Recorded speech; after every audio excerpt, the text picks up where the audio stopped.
Hi guys, welcome back to another YouTube video. It's me once again, your coach, AJ Palmos. At kung bago ka sa aking YouTube channel, click mo lang ang subscribe button, then notification para like kang updated sa mga future videos natin. For today's video, papakita ko naman sa inyo yung mga resibo na katunayan na tayo po ay totoong nagtatransact ng mga orders ng ating mga client. Kung ready ka na, samahan niyo po ako. Tara!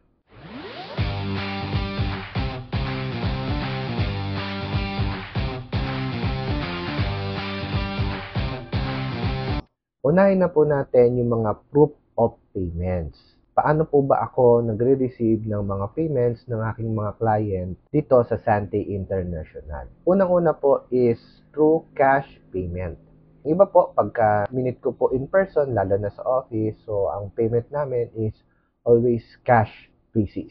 Yung mga nag-order naman po online, tumatanggap din po ako through cash on delivery orders. Yung ibang orders naman po, payment first. So, pag payment first naman po tayo, tumatanggap naman po tayo through bank transfer.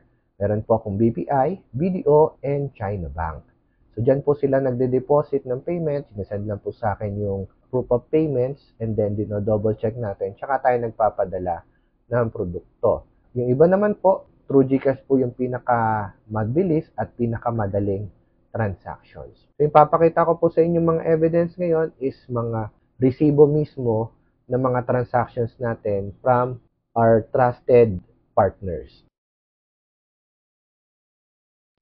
Unahin na po natin yung ating Palawan Express padala. May mga clients po ako na walang bank at wala rin po silang GCash.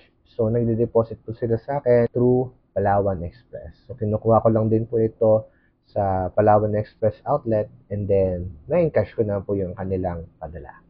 Tumatanggap din po tayo ng payment through M. Louvillier. Ito naman po ay mga padala sa akin, local and international. Yung mga malalaking amount po na padala sa akin from local and international, usually po, nagtatransact po kami through M. Louvillier.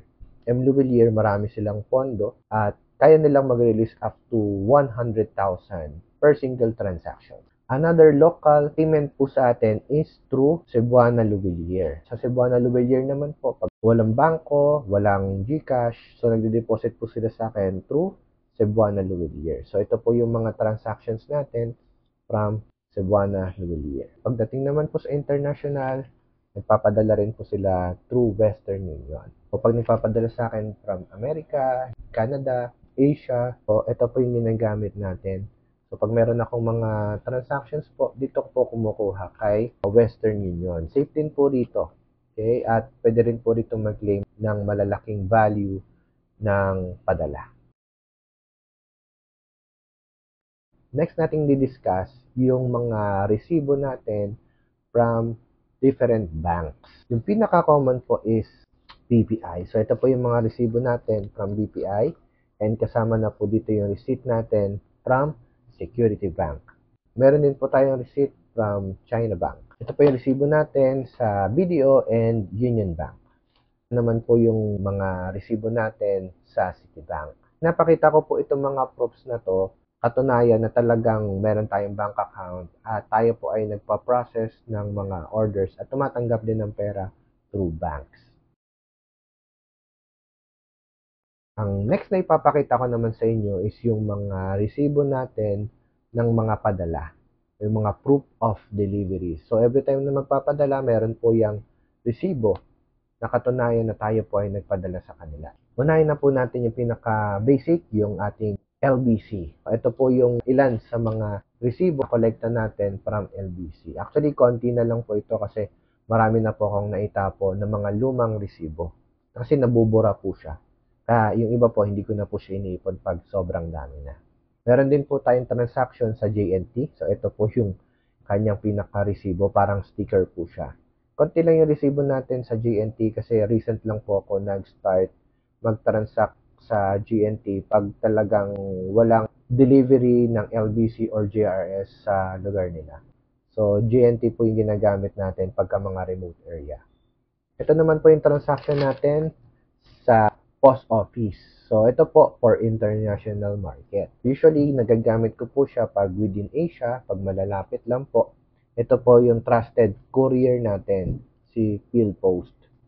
Pag mga malalayo naman po, ang trusted courier naman natin is si DHL. So, ito po as far as Canada and USA, kaya po natin magpadala through DHL. Mas mahal nga lang po siya compare kay PhilPost, pero mas mabilis po siya at mas mapagkakatiwalaan. Yung padala natin dito, it takes only 5 days kahit saang parte ka ng mundo. So, ganun po kabilis, ganun po ka-secured yung padala natin through DHL.